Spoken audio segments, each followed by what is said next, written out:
How did ancient humans deal with a cheating partner? Imagine this. You're 40,000 years ago. No divorce lawyers, no therapy, no passive-aggressive Instagram posts, no changing your relationship status.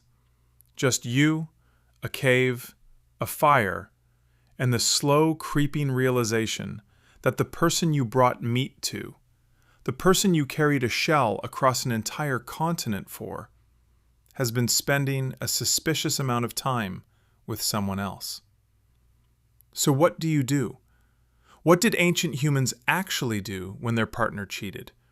Because the answer is messier, more brutal, and honestly, more familiar than you'd ever expect. First, let's get one thing straight. Cheating is not a modern invention.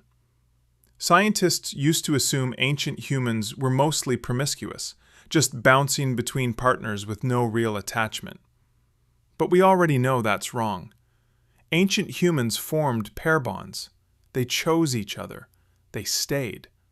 Which means when someone broke that bond, the emotional fallout was just as real as anything you'd feel today. The brain chemicals responsible for attachment, oxytocin, dopamine, serotonin, are the same ones responsible for the devastation when that attachment is violated. Ancient humans had all of them, every single one. So yes, they felt betrayed. They felt rage. They felt that specific hollow chest feeling at 3 a.m. that no amount of mammoth meat could fix. But here's where it gets interesting. In the ancient world, there were no rules written down, no court to appeal to, no mutual friends to take sides on social media. What you had was your group, your small tribe of 20 to 30 people who witnessed everything. And that group mattered enormously. Anthropologists studying small hunter-gatherer communities, both ancient and modern, have found that social reputation was essentially your survival. Being seen as trustworthy, loyal, a good partner, that determined whether people hunted with you, shared food with you, protected you. Cheating didn't just damage a relationship, it damaged your standing in the only world that existed. Which meant the response to it was never just personal, it was public. So what actually happened?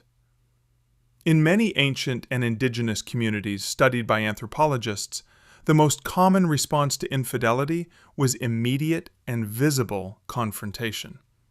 Not a quiet conversation, not couples counseling, a scene. Loud, witnessed, and completely unfiltered. The betrayed partner would confront both the cheating partner and the third person directly in front of the group, yelling, physical displays of aggression, sometimes violence. And here's the key thing. The group didn't look away. They watched, they judged, and their judgment had consequences. The cheating partner faced real social costs, loss of trust, loss of status, in some documented cases, exile, being pushed out of the group entirely. And exile in the ancient world wasn't just embarrassing, it was potentially fatal. But it wasn't always explosive. Anthropologists have also documented something much quieter and much colder. Abandonment.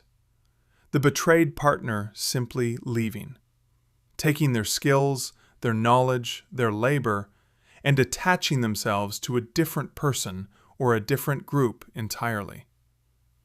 In a world where survival depended on cooperation, losing a capable, loyal partner was a serious loss. The cheating partner often found themselves suddenly very alone in a world that did not reward being alone.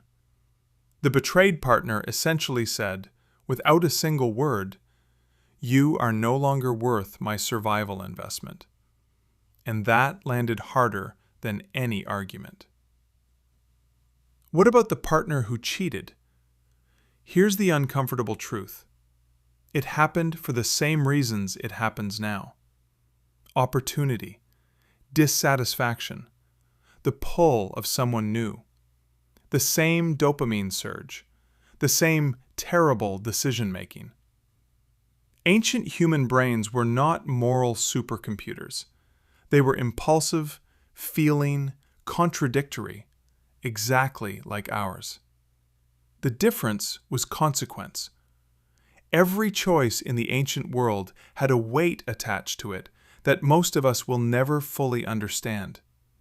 There was no moving to a new city, no fresh start somewhere nobody knew you. Your reputation followed you forever, because forever only stretched as far as your tribe. And maybe that's what's most striking about all of this. Strip away the apps and the lawyers and the group chats and the subtweets. The core of it is identical across 40,000 years. Someone chose someone. Someone broke that choice. And the person left behind had to figure out what to do with a feeling that had no name but was absolutely, completely real. Ancient humans didn't have a word for betrayal either, but they understood exactly what it meant.